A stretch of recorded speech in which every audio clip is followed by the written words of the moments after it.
Jadi saya dah tengok dah tuan-puan, saya dah tengok dah orang yang dekat dengan saya. Dulu saya rutin tuan-puan, saya memang tak ada waktu rehat. Malam biasa saya tidur tak lebih 5 jam. Sebab banyak kerja kita nak buat tuan-puan dalam membina kekayaan. Dalam keadaan saya tak ada environment yang macam tuan-puan. Semua nak kena explore. Tuan-puan cakap je ilmu tu dah, buku dah berapa banyak buku, berapa almari dah buku saya baca tuan-puan. Pengalaman jatuh bangun dah banyak dah. Jadi saya lebih susah daripada tuan-puan lah. Sebab tak ada someone yang boleh guide saya directly. Delay J100 ni mudah lah di bawah saya. Customer di bawah J100 ni mudah. Kita dah ada platform, datang belajar je. Jadi 10 tahun, 15 tahun rehat tak cukup tuan-puan.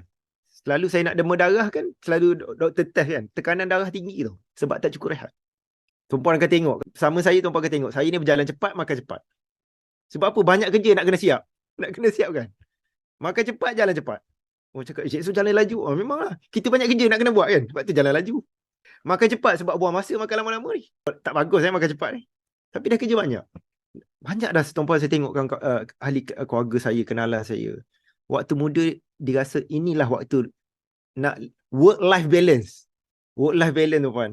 Kalau tuan-puan daripada muda lagi tuan-puan duduk work-life balance. Saya work-life balance kan ni tuan-puan. Hari-hari duduk kat mana ni lah. Duduk kat rumah. Pergi exercise. Dengan family saya. Isteri saya ada kat sini. Inilah office saya. Work-life balance. Tapi sebelum balance, kena tak balance dulu. Tuan-puan nak membina rumah yang contoh. Satu rumah yang cantik. Rumah yang lapang. Mana ada tiba-tiba wujud macam tu. Tuan-puan kena lalui nak renovation dengan berhabuknya. Tuan-puan akan kena lalui sekejap tempoh yang susah tu. Sekejap.